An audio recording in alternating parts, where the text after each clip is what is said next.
Доброе утро, наши дорогие телезрители. Мы рады вас приветствовать на телеканалах Якутия-24 и НВК Саха. Это «Утро Якутии». Сегодня в студии работает Вероника Тамтосова и Руслан Ачиров. Но у нас сегодня замечательное утро, как всегда, делимся последними новостями. Крепитесь, остался буквально, один, можно сказать, рабочий день, пятница не считается.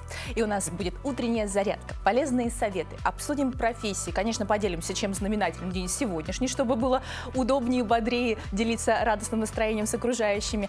Напоминаем, что в нашем телеграм-канале хорошие новости постоянно, ежедневно, в течение всего рабочего дня, поэтому подписывайтесь обязательно.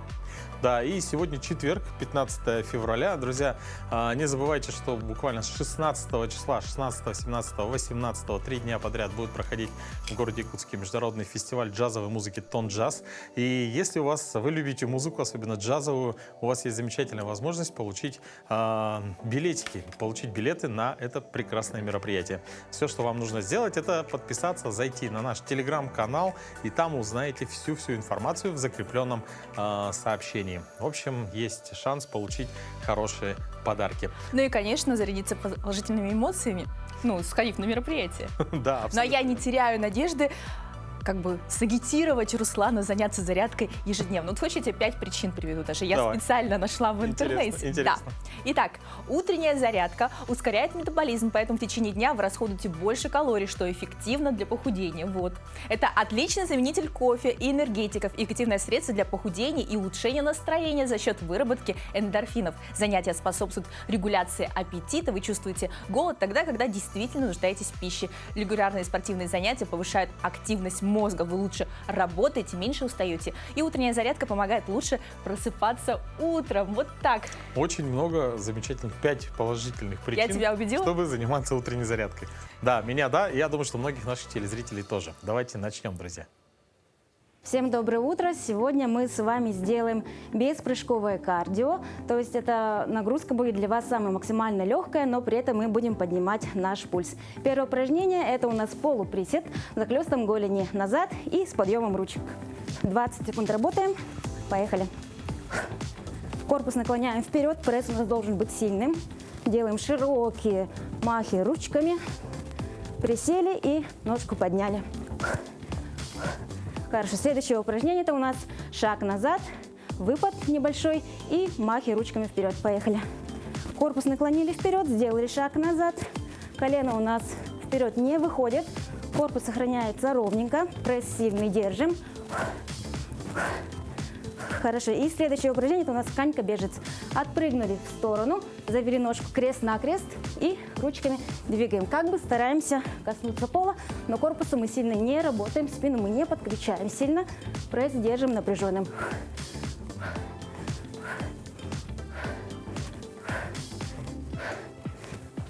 Молодцы, дышим. И следующее упражнение у нас приставные шаги. Делаем 2 приставных шага, ножку завели в сторону. Также помогаем себе ручками. 2 шага и в сторону. Каждый раз дышим. Корпус у нас наклонен. Мышцы пресса мы не расслабляем. Ручки поднимаем, машем ручками широко. Хорошо. И следующее упражнение – это у нас приставной шаг с разворотом корпуса в сторону и удары. Делаем приставные шаги. Разворачиваем корпусом. Корпус держим также в наклоне. Помогаем себе ручками. Выдох, выдох, выдох, выдох, выдох, выдох. Последний раз. Молодцы. Желаю вам активного дня. Отличная зарядка, мне кажется, мы тоже взбодрились. Прям девушка такая энергичная, позитивная. Надеюсь, настроение у вас улучшилось. А прямо сейчас мы расскажем вам интересную памятную дату. Сегодня день завязывания узелков на счастье. Вы, наверное, все помните, одно время было принято завязывать узелки. Это были такие красные браслетики, завязывали их на руках, говорили, вот пока он есть, там порвется, тогда счастье и прибудет к вам, и сбудется. А еще, мы если вспомним, что раньше, правда, была даже письменность, которая была основана на узелках. Я завязала, вот эти кусочки счастья дают. Отлично. Действительно, есть повод, да, то есть ходишь вот так вот весь день, потом посмотрел на узелок и вспомнил, что есть повод немного порадоваться. Ну а сейчас, дорогие друзья, я думаю, самое время узнать, что нам расскажут наши новости. И тоже порадоваться.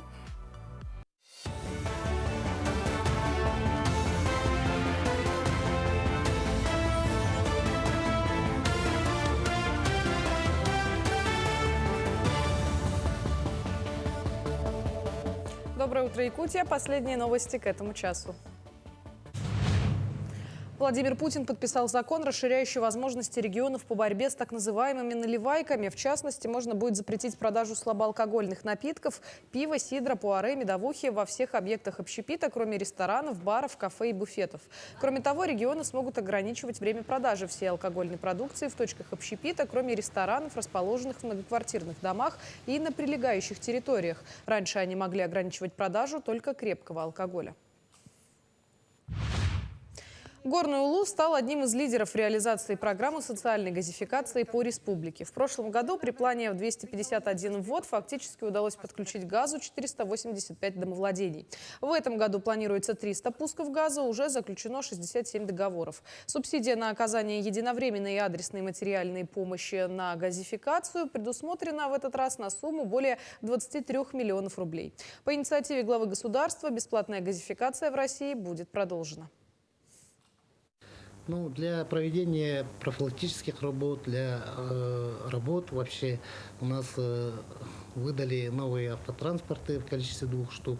По инвентаризации, по инструментам, по спецодеждам. Все это мы получаем по графику, по утвержденному графику. Поэтому для проведения профилактических работ, для основных работ это все есть. В военно-учебном центре СВФУ стартовала декада мероприятий, посвященных столетию со дня рождения Петра Никитича Токарева. Фронтовик, ветеран Великой Отечественной войны Петр Никитич стоял у истоков открытия военной кафедры при Якутском государственном университете. Благодаря его стараниям сотни студентов ЯГУ получили воинские специальности и звания офицеров запаса. В центре уже торжественно открыли аудиторию, которой присвоили имя Петра Токарева. Праздничные мероприятия продлятся до 23 февраля. С открытием военного учебного центра в стенах Северо-Восточного федерального университета мы приурочили, скажем так, его столетию, вот как раз торжественные мероприятия, чтобы память о нем была, то есть оставалась для наших студентов, для молодежи. Он внес большой вклад в развитие военного образования Якутии. Кроме этого, он активно участвовал в ветеранском движении, то есть в общественном движении. Спортивный центр «Триумф» готовится к главному событию этой весны – молодежному фестивалю «Мулсустар». В этом году мероприятие проходит под эгидой Года семьи в России и Года детства в Якутии. Впервые фестиваль провели в 2021 году, и тогда он запомнился зрителям за счет красочного финального шоу и, конечно же, именитых гостей. На финальном шоу определят победителей по 14 направлениям, среди которых спорт, IT-сфера, музыка, искусство, бизнес и волонтерство. Напомню, что церемония закрытия состоится 17 февраля в Центре спортивной подготовки «Триумф». Участвует примерно около 700 человек всего, и вокалистов, и хореографов, и танцоров, и руководителей, да? И хочется отдельно сказать про музыкальную партитуру нашего события. Мы вообще изначально для себя взяли такую задачу, поставили такую задачу, что это будет событие, как и в прошлом году, так и в этом году. Будет очень много написано новых музыкальных композиций. А ты представляешь, сейчас я владею целым миром. У тебя всего лишь, да, действительно, в руках сотовый телефон, но, тем не менее, сейчас такое время, что можно не только владеть информацией, да, имея в руках только телефон, но также ею, наверное, даже управлять в каком-то смысле.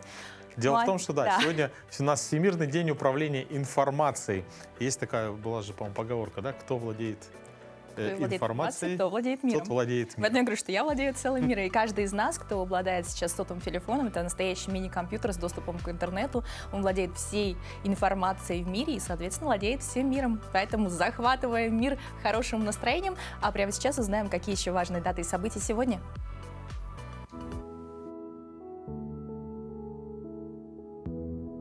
На календаре 15 февраля. Сегодня День памяти о россиянах, исполнявших служебный долг за пределами Отечества. Всемирный день управления информацией. Международный день детей, больных раком. Международный день операционной медсестры. По народному календарю Сретение Господне, гробницы.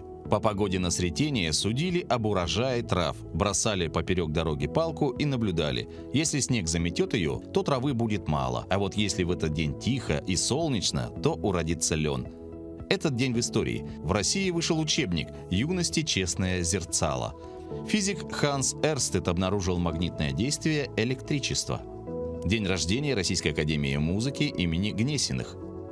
День рождения Большого драматического театра. Сегодня Большой драматический театр имени Товстоногова. В СССР запрещены браки между советскими гражданами и иностранцами. Завершился вывод советских войск из Афганистана. Официально введен штандарт президента Российской Федерации, символ президентской власти в России. В этот день родились Галилео Галилей, итальянский физик, механик, астроном, философ, математик. Людовик XV, король Франции. Мария Романова, великая русская княжна, великая герцогиня, Саксен-Веймар-Эйзенахская. Михаил Нарышкин, русский дворянин, военный, декабрист. Савва Морозов, российский предприниматель и меценат. Муса Джалиль, татарский и советский поэт, военный корреспондент, герой Советского Союза. Елена Боннер, советский и российский общественный деятель, правозащитник, публицист. Именины сегодня у Василия.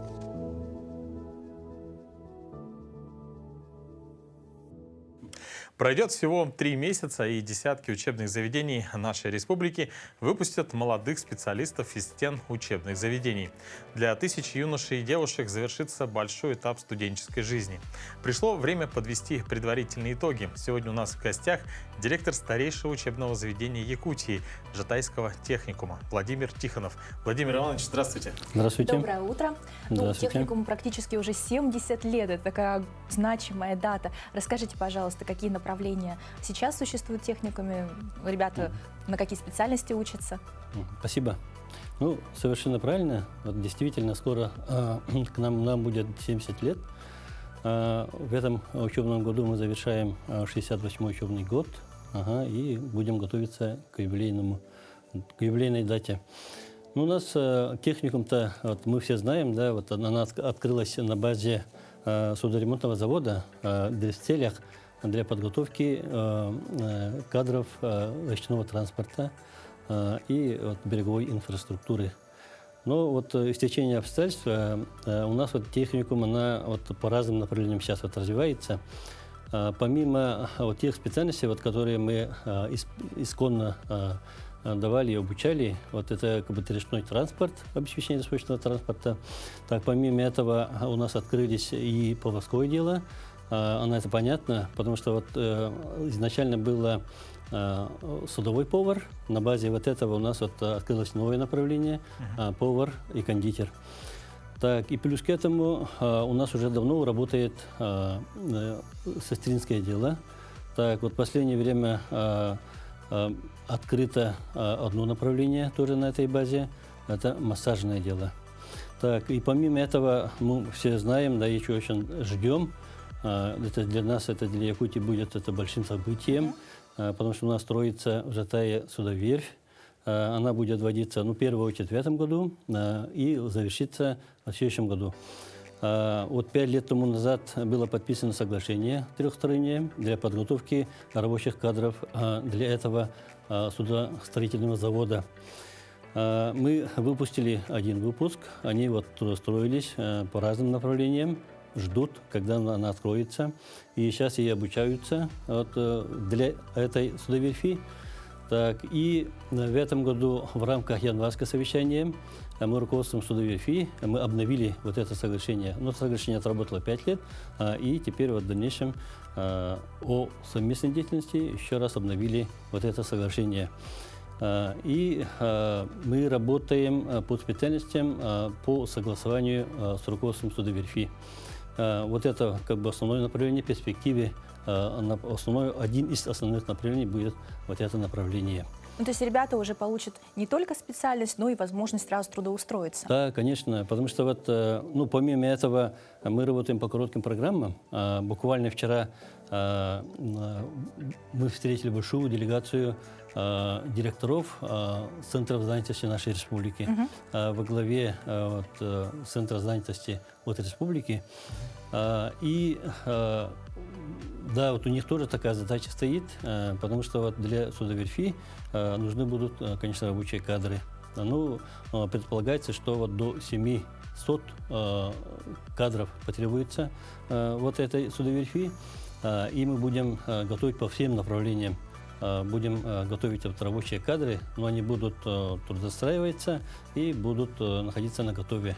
Когда вот их приглашат, и на с первого клику они должны вот прийти и устраиваться на работу. Ну, то есть это 700 Да. новых рабочих Да, мест. 700 новых рабочих мест. Ну, Вот есть здорово такое, вообще. Да, здорово. Можно ли спрогнозировать, что развитие Жадайского техникума пойдет вверх вот в связи с тем, что действительно кадры готовятся для речного флота, да, и также в том числе для судоверфи? Да, ну конечно, ага, потому что к этому мы уже давно готовимся, да, потому что с 2019 года у нас вот открылись новые мастерские.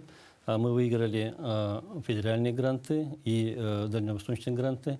Так, у нас сейчас имеется очень современное оборудование, и стоят сварочные аппараты в кемпе, и мониторы современные, которые дети вот обучаются на нашей базе. И вот такие вот оборудования будут стоять, конечно, вот в судоверфи. Ну, на этом не останавливаемся. Конечно, вот мы обновляем программу, потому что вот перспектива у них, какие программы будут работать, и вот такая же программа будет стоять в нашем техникуме. Вот поэтому действительно вот последние года, вот, начиная с 2019 года, практически у нас уже бурно развивается техникум. Ага, но это не предел, будем еще дальше работать. Ну, на данный момент по статистике, мы такое смотрели, вроде бы 60% ваших выпускников уже трудоустраивается сразу, то есть их забирают работодатели. Да, вот, ну, как бы статистика как бы чуточку она устаревшая. Если вот посмотреть прошлый учебный год, наши выпускники трудоустроились 66%.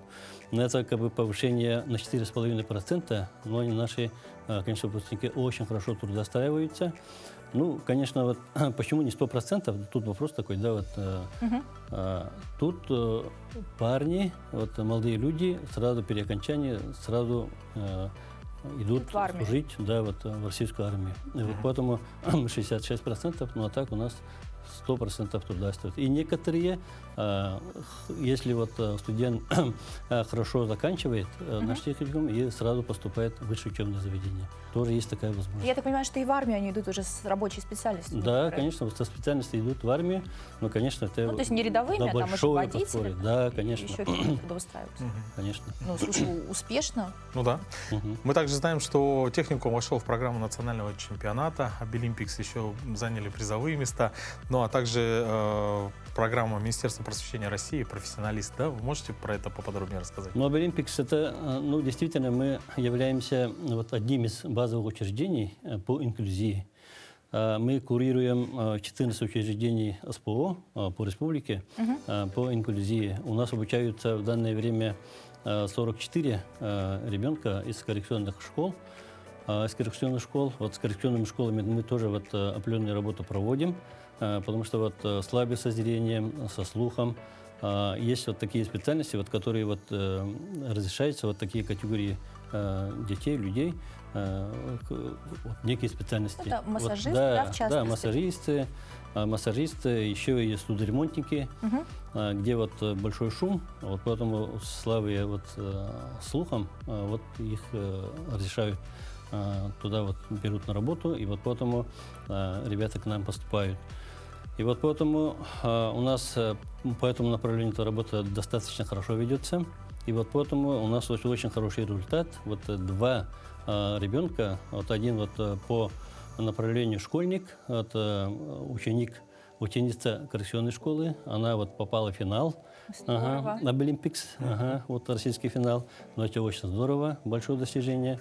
И наша студентка по массажу, она заняла 3-е место в городе Москве в финале российского чемпионата. И очень отрадно, да, очень гордимся. Вот наш преподаватель по спецдисциплинам была приглашена в качестве эксперта тоже вот российский финал. Тоже вот наши преподаватели тоже имеют уровень такой большой. А вообще расскажите про педагогический коллектив, пожалуйста. Ну, педагогический коллектив у нас стабильный. Вот есть те, которые работают уже с 90-х годов. Но это как бы стержень вот нашего коллектива. Но есть у каждого учреждения есть традиции свои. И у нас вот учреждение специфическое. Ну, мы готовим вот для речного транспорта. Ну, в основном на этих держится. И у нас, ну, то, что хочу отметить, да, есть такие примеры, довольно много таких примеров. Вот наши выпускники, они возвращаются в качестве педагогов через вот производство, да. Они практически вот работают, даже вот капитаны вот пароходов, да, и они возвращаются и к нам работают. Ну, такая преемственность Да, поколений. преемственность Здорово. поколения получается, да. Ну, потому что это здорово, потому что вот закончили, отработали, вернулись, работают преподавателем и вот свои знания передают новому поколению. Ну, сейчас глава нашего государства Владимир Путин принимает очень много законопроектов, направленных на развитие Дальнего Востока. Вот в будущем в каких проектах вы планируете поучаствовать и в каком направлении еще, может, дополнительной специальности? Ну вот профессионалитет вы так вот упоминали, да, потому что вот мы попали в такой вот проспект, но только не по нашему профилю, но это как бы горнодобывающая промышленность. Оно основным образовательным учреждением является ЯИПК, ЮИПК, вот Южно-Якутский, да, Южно-Якутский. да, вот технологический колледж. Так, мы попали по одной специальности. Это вот электрик, по ремонту и по установке электрооборудования. Но это очень хорошо, здорово. Это в прошлом году попали, ну, оценили нас высоко. И вот уже давно мы являемся базой подготовки, переподготовки преподавателей не только по Якутии, и по Дальнему Востоку. Теперь вот мы планируем, да, и желаем, что вот открыть еще новые направления. Это как бы по транспорту в целом. А там попасть очень сложно, вот открыть, да, вот такую платформу. Так вот, там должно быть вот несколько учреждений, не только вот одно учреждение, а мы бы работали бы по речному транспорту и включить другие вот техникумы, подключиться, ну, например, вот дорожный транспорт, и речной транспорт, и все совместно, вот одно направление. И одно направление, конечно, вот связанное было бы хорошо судоверфи, ну, строительство судов. Вот это направление. Мы над этим уже начинаем работать. Ну, еще нормально будет, когда... Спасибо. Ну, спасибо Откроет большое вот за такую такое подробную направление. информацию. Я думаю, что многие, кто услышал, задумается о том, что прийти к вам учиться, ну, возможно, даже работать. Желаем дальнейших успехов. Спасибо. Спасибо. Друзья, ну мы продолжаем. Некоторые напитки могут оказывать крайне благоприятное воздействие на организм, если взять за привычку выпивать их натощак. По утрам стоит пить белый или зеленый чай, а вот употребление черного стоит оставить на более позднее время. И, конечно же, чистая вода. Диетологи, да, рекомендуют начинать свое утро со стакана чистой воды комнатной температуры. Питье воды помогает организму взбодриться, запускает работу пищеварительной системы. Ну все, пошли пить воду. Ну а прямо сейчас мы вам расскажем о более вкусном напитке, расскажем, как приготовить вкусный смузи. Ну и им, кстати, можно заменить не только в качестве питья, но и полноценный завтрак. Смузи – это густые напитки из перетертых фруктов, овощей, зелени с разнообразными добавками. Начать свой день со смузи вместо традиционного завтрака – прекрасная идея, считают диетологи. Густая масса, заполняя объем желудка, быстро дает чувство насыщения и снижает аппетит. Такой завтрак особенно хорош для тех, кто следит за своей фигурой. Также смузи хорошо очищают кишечник, стимулируют процесс пищеварения. А вот и наши рецепты. Ягодные смузи. Берем 3/4 чашки нежирного молока, 1/3 чашки замороженных любых ягод, половину банана, 1/4 чашки овсяных хлопьев, 1 чайную ложку меда и 1/4 чайной ложки корицы.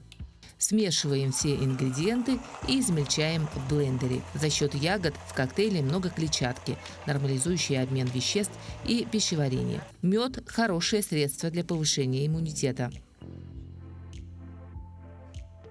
Творожно-ягодный смузи. Для него мы берем 100 грамм творога, 100 грамм нежирного йогурта, столько же любых ягод, смешиваем все ингредиенты и измельчаем в блендере. Смузи на основе молочных продуктов богат белками и сытен. Таким коктейлем будет хорошо зарядиться перед ранней фитнес-тренировкой. Однако полностью заменять на смузи традиционные завтраки диетологи все же не советуют. Самое оптимальное – 2-3 смузи завтрака в неделю. Приятного аппетита!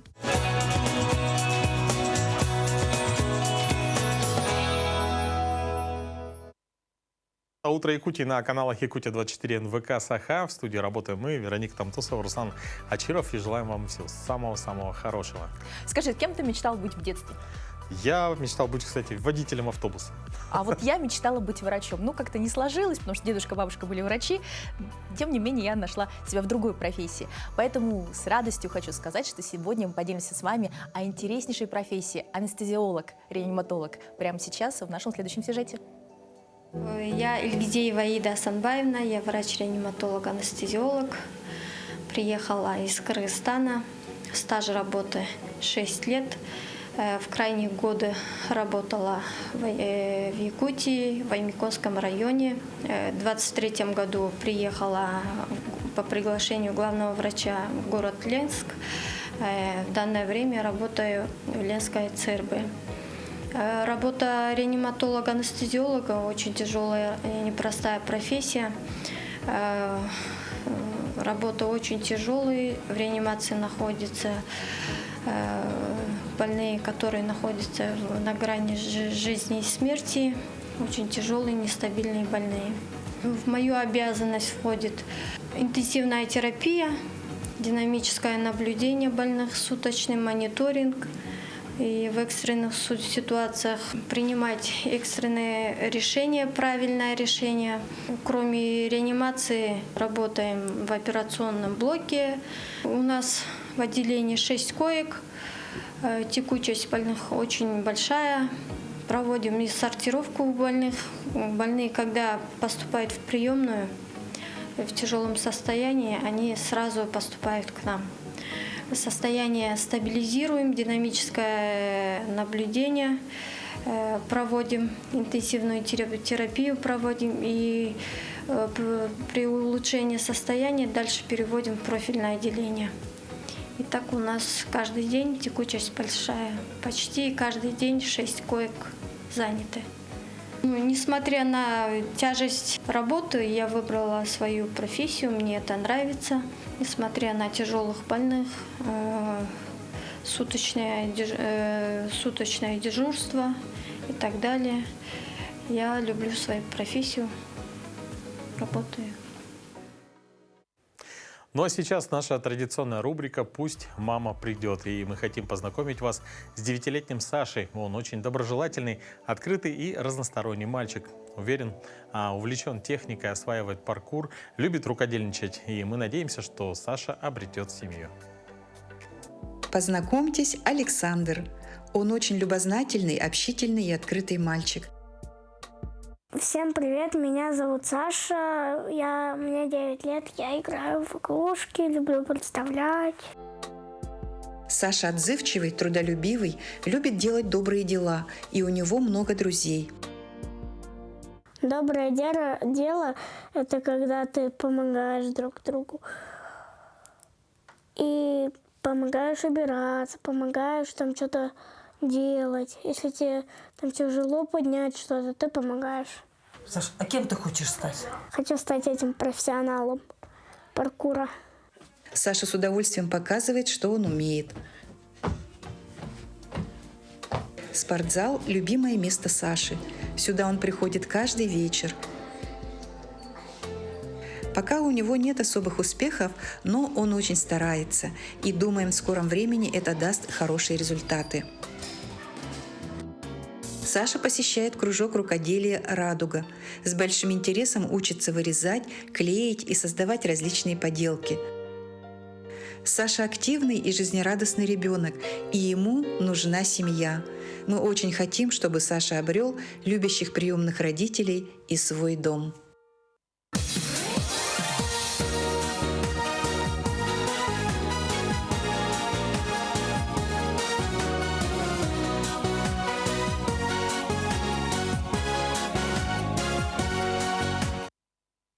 Здорово, что благодаря развитию технологий, развитию телевидения мы можем помогать детям, разным деткам, которые ищут семью, деткам с ограниченными возможностями.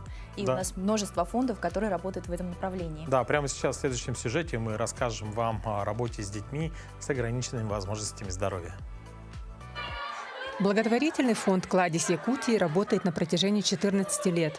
И за это время фонд успел помочь очень многим. Проект «Аватар Арт-терапия» в этом году выиграл грант «30 добрых дел» в номинации «Добрые дела детям». Основная работа ведется с детьми с ограниченными возможностями здоровья, инвалидами, с детьми, у которых онкологические, сердечно-сосудистые заболевания. Этот проект позволяет по-другому посмотреть на мир внутри ребенка. Он раскрывает их как творческий и личностный потенциал. Мы уже видим этих детей совершенно другими. Мы хотим, чтобы этот проект закрытый образ жизни детей, перевел на более открытый, активный, чтобы дети реализовали себя в своей жизни в будущем. Главной отличительной чертой проекта «Аватар» является то, что в играх, танцах, соревнованиях дети и родители участвуют вместе. Цель арт-терапии – это укрепление семейных связей, раскрепощение детей, разблокировка тела. У нас по счету уже 4-е мероприятие сегодня. В 3 коррекционных школах ведется. И в мае будет завершающее большое мероприятие, где мы вручим каждому сертификаты. В Якутске нету таких мероприятий, где совместно родители с детьми проводят вместе время. И вот сегодня очередной раз и дети, и ребята очень хорошо показали себя, раскрылись, каждый станцевал, даже родители заходили, танцевали. Проект «Аватар Арт-терапия» проводит мероприятия в 4 коррекционных школах-интернатах Якутска. Для педагогов, как и для детей, это очень радостное событие. У нас сегодня прошел проект «Аватар». Детям очень понравилось. Оказывается, очень хорошо для налаживания контактов среди детей, родителей, педагогов. Вот, например, дети очень счастливые, даже уходить не хотят. И целый час прошел очень незаметно. Ну и, конечно, родители с радостью участвовали со своими детьми и поддержали их. Участвуем в этом проекте уже 2-й раз, нам очень понравилось. Это очень сближает детей и родителей.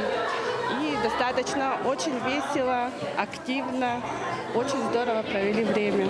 Главные герои проекта – это дети.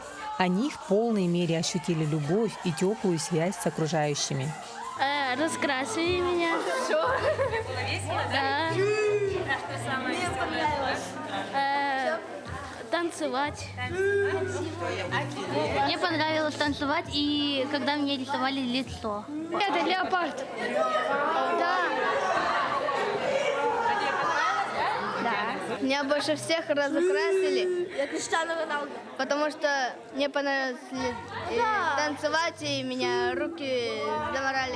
У благотворительного фонда много других направлений, как продуктовая корзина, поделись теплом, лица победы, соберем ребенка в школу и новогоднее чудо. И действительно, чудо становится возможным, когда каждый открыт делать добрые дела.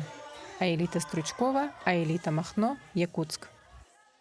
Прям заряжаешься положительными эмоциями, видно, что всем понравилось. Ну а в декабре прошлого года в Якутске был проведен республиканский творческий конкурс «Воспеваю свой детский сад». Конкурс организовали работники детского сада «Домисолька». Участие приняли как городские, так и районные дошкольные учреждения. О чем поют маленькие якутяне и кто стал лучшим, по мнению компетентного жюри, узнаем в следующем сюжете. С музыки начинается вся наша жизнь. С тех моментов, когда мама впервые поет ребенку колыбельную перед сном. Именно с этого момента начинается волшебное путешествие ребенка в мир музыки. С развитием музыкальных способностей у детей развиваются и специфичные для каждого вида деятельности навыки и умения. С целью повышения уровня эстетического воспитания детских дошкольных учреждений детским садом «Домисолька» был организован республиканский творческий конкурс «Воспеваю свой детский сад». Название говорит за себя. По условиям конкурса участники должны представить клип с сочиненным музыкальным сопровождением. Жюри состоял из компетентных преподавателей. Это преподаватели Высшей школы музыки, ДШИ-2 и учителя общеобразовательных школ. Народная артистка Шепелева, она говорила, надо петь всегда детям. Пение продлевает жизнь. Петь надо всегда. Пение – это упражнение дыхательных путей. Каждый из детских садов подошел к конкурсу творчески и с креативом. Все участники были отмечены дипломами и призами. А лауреатами первой степени стал детский сад «Изумрудный город». И встречает нас улыбкой очень теплый, добрый взгляд. Мы были очень рады занять первое место.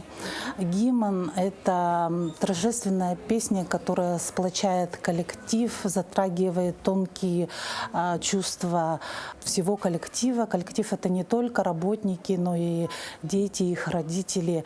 Когда мы создавали гимн, мы хотели достичь именно этой цели. Когда у нас появилась идея создания гимна, мы обратились к Ивановой Галине, Айтына Уран. Мы рады, что она пошла нам навстречу, так как у нее в творчестве уже есть несколько гимнов. И нам гимн очень понравился, и он получился именно такой, как мы и хотели. «Изумрудный город» ведет свою деятельность с 2015 года. Принимает активное участие в городских и республиканских конкурсах. Центр имеет 2 филиала. Их посещаемость около 100 детей в день. А родители с благодарностью отзываются о коллективе центра. Мои внуки с 1,5 и 2 лет начали ходить в детский сад «Изумрудный город». Я ранее очень настороженно относилась к частным детским садам. Но судьба распорядилась так, что мы попали сюда. И когда в 3 года нам предложили уже место в государственном учреждении, мы, не раздумывая, приняли решение здесь остаться. Весь педагогический состав делает в развитие именно в наших детей, вкладывает большие знания, умения, навыки. И у нас в семье в этом году будет пополнение. У меня будет еще 1 внук, и я уже знаю, куда он пойдет. У нас 2 детей, сыновья погодки, тоже с ранних лет посещают данный садик «Изумрудный город», очень любят. Мы очень благодарны и тоже никогда не пожалели, что именно попали в этот наш садик.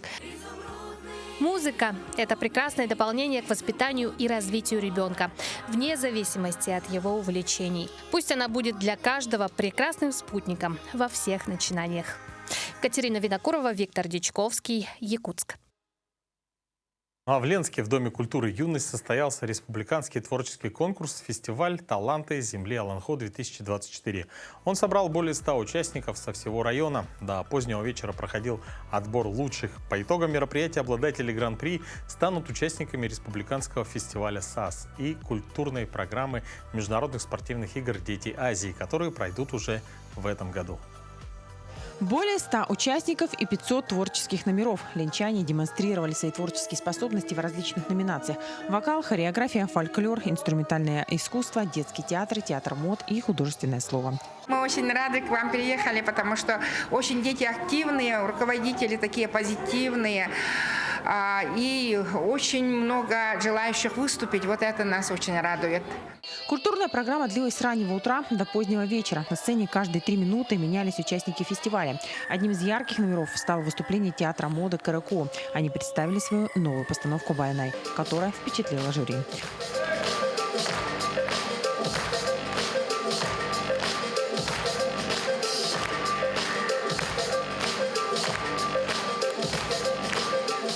Ярко, оригинально и незабываемо выступили юные артистки русского народного ансамбля «Былиночка». Девушки в своей программе показали все жанровое многообразие русского песенного фольклора. Лирически притяженные композиции не оставили равнодушным зрителей.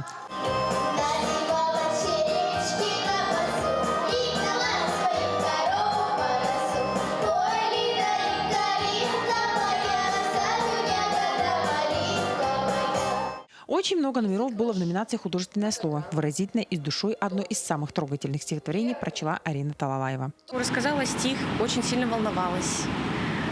Стих длинный. Но рассказала, кстати, очень хорошо. Я собой довольна.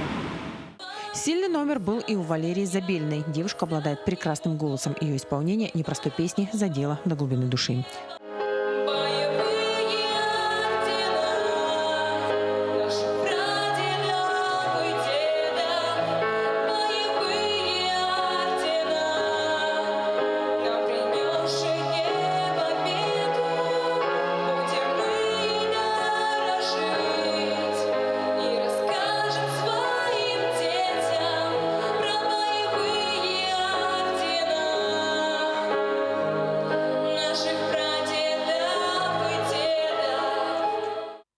Фестиваль собрал талантливых людей со всего Ленского района. Ежегодно в мероприятии принимает участие и фольклорный ансамбль «Дегарен» из села Бичинча.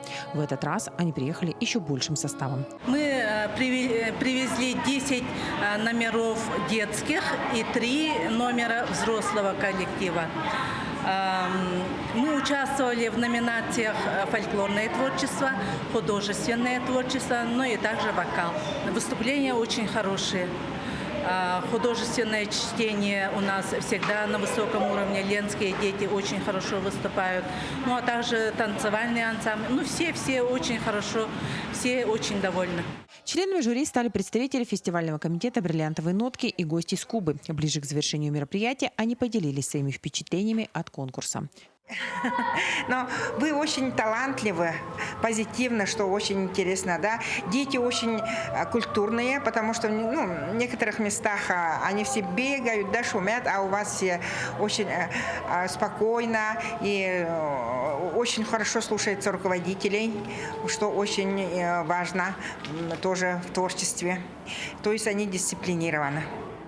По итогам фестиваля обладателями гран-при стали фольклорный ансамбль «Дегарен» из Бичинчи, театр моды «Карако», Ксения Черных со стихотворением «Остановите войну», Виктория Вставская в номинации хореографии и ансамбль народной песни «Баленочка».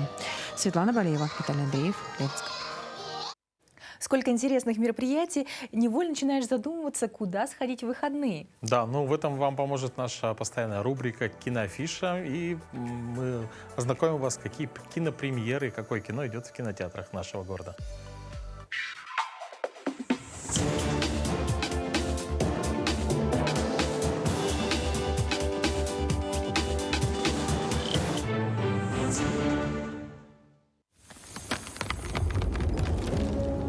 Мы с папой сюда ездили в детстве. Смотрите в кинотеатре «Центральный» с этого четверга. И они с мамой сюда тоже ходили. На большие экраны выходит продолжение трогательной спортивной драмы «Лед». Невероятное катание Надежды Гориной делает ее основной претенденткой в борьбе за В представление. третьей части главной героиней становится уже взрослая дочь Нади и Саши. Она мечтает стать фигуристкой, так же, как и ее мама. Однако неудивительно, что отец категорически против спортивной карьеры для дочери. Однажды девушка знакомится с дерзким хоккеистом из Москвы, и между ними сразу вспыхивают чувства. Играть в хоккей. Поэтому, Санька, ты больше в первой пятерке играть не будешь. С замиранием сердца ждем финал этой трогательной франшизы. В главных ролях, конечно же, Александр Петров и Мария Аронова. А новых героев сыграли Анна Савранская и Степан Белозеров. Когда поеду в НХЛ, я вас как страшный сон всех забуду. Давай, давай, звезда моя! Я хочу быть как мама.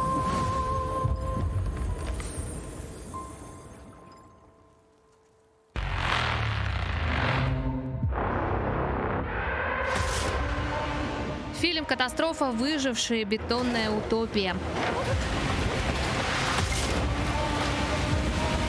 На Сеул обрушивается мощное землетрясение, которое превращает город в руины. Среди развалин, холода и отчаяния единственным островком безопасности остается многоквартирный дом, который начинает притягивать выживших. Собственники жилья недовольны. Они готовы любой ценой защитить свой уютный мир в окружающем хаосе. Но смогут ли они сохранить человечность перед лицом страха?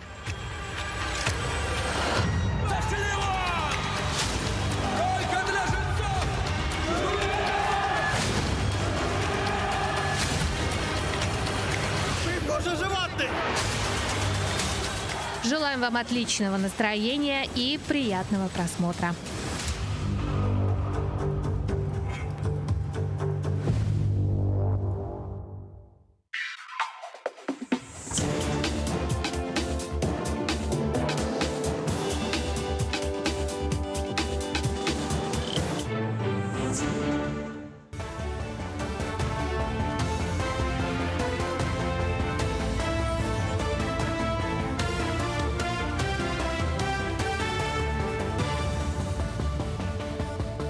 Мы продолжаем освещать самые заметные события. Доброе утро.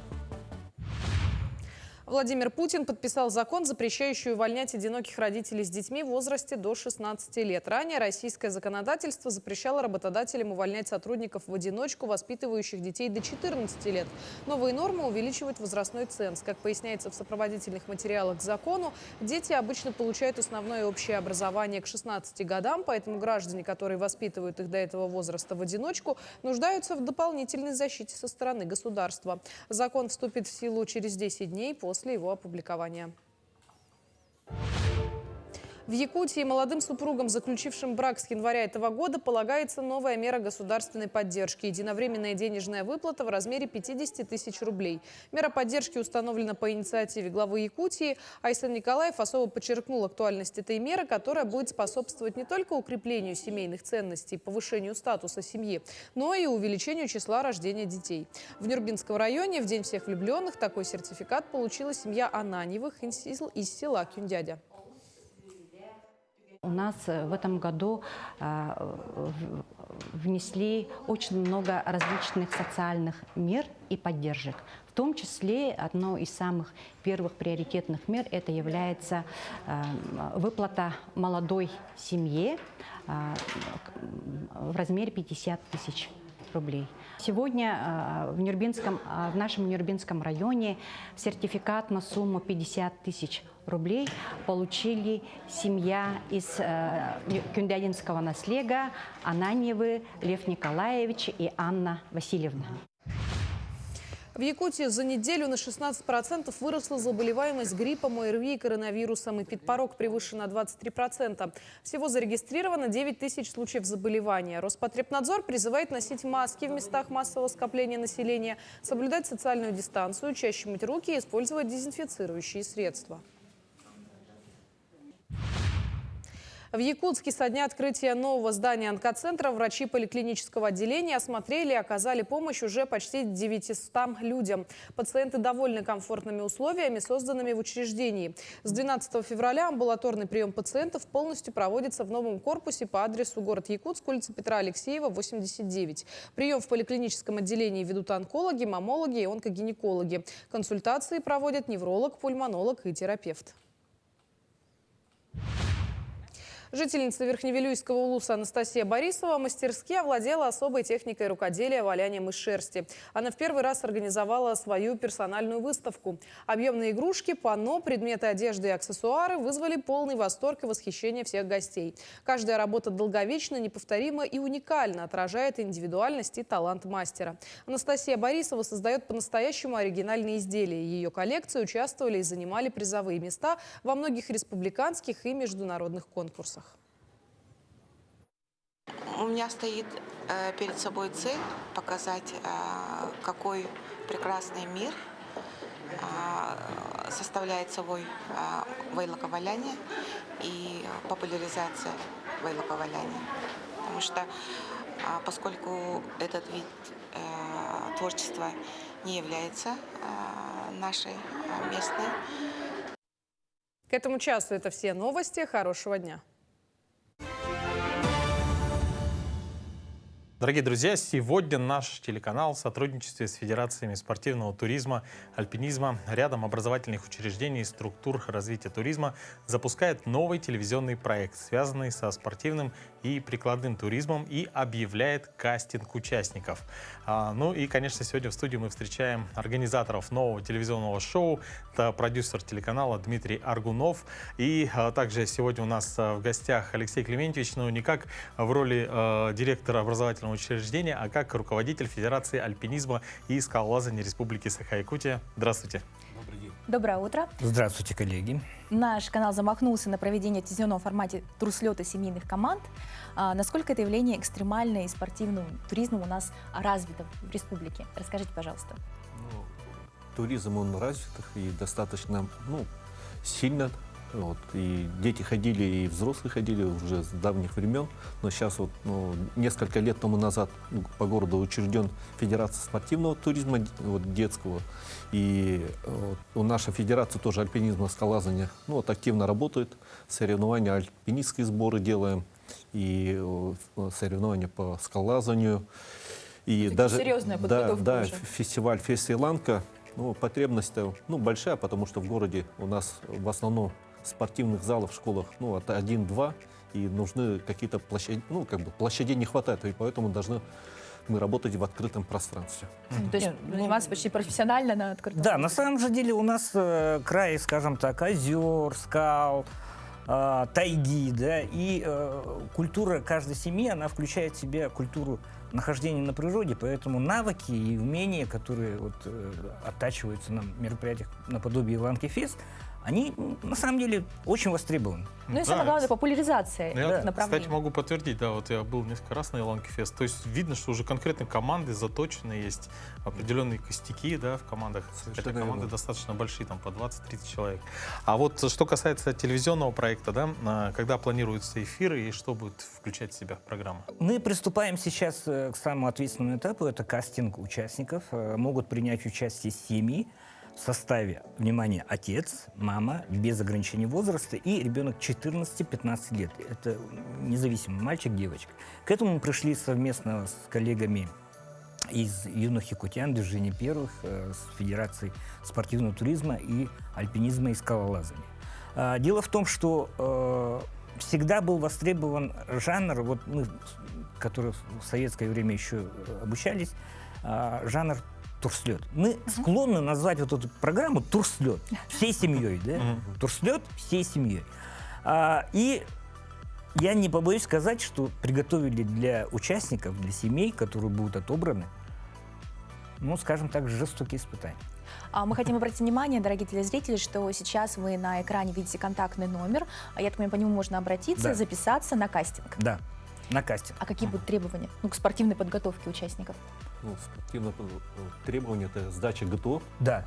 Сдача ГТО. Можно поподробнее? Всей семьей. Вся семья сдает ГТО в ближайшем муниципальном центре тестирования. И работают такие структуры. При каждом муниципалитете есть муниципальный центр тестирования ГТО. Они должны сдать ГТО, мы смотрим баллы, и среди лучших отберем 8 семей, которые примут участие в сезоне зима и в сезоне лето. То есть получается, если я сдала на золото, и вся семья сдала на золото, у меня есть хороший шанс. Хорошие шансы, да, получить трофей. Здорово. А какие общественные организации принимают участие в подготовке? Федерация спортивного туризма, также наша Федерация альпинизма и скалолазания. Огромная благодарность, на самом деле, еще различным образовательным структурам, и не только образовательным, общественным тоже. Это ресурсный центр «Юные якутяне», сотрудники, которые принимают самое активное участие в подготовке этого очень веселого. Да, как методисты. Движение первых, это всероссийское движение. Мы очень надеемся на Агентство по развитию туризма республики, это государственная структура тоже. И, соответственно, наш телеканал, который выступает инициатором проведения первого семейного турслета, где могут принять участие семьи, которые уверены в себе. По продолжительности на какой срок планируется проект? Сезон зима мы планируем отснять в конце марта, то есть должны сдать ГТО и прочее уже до 10 марта. Сезон лета будет после игр «Дети Азии» где-то в июле, в начале августа. Где-то на выезде, уже видите? Да. Мы хотим привлечь максимальное количество замечательных тур-локаций нашей республики. Их же много. Иланка, Ленские столбы, Токуланы, возможно, Вилюйские. И еще раз говорю, очень серьезные испытания предстоят нашим будущим.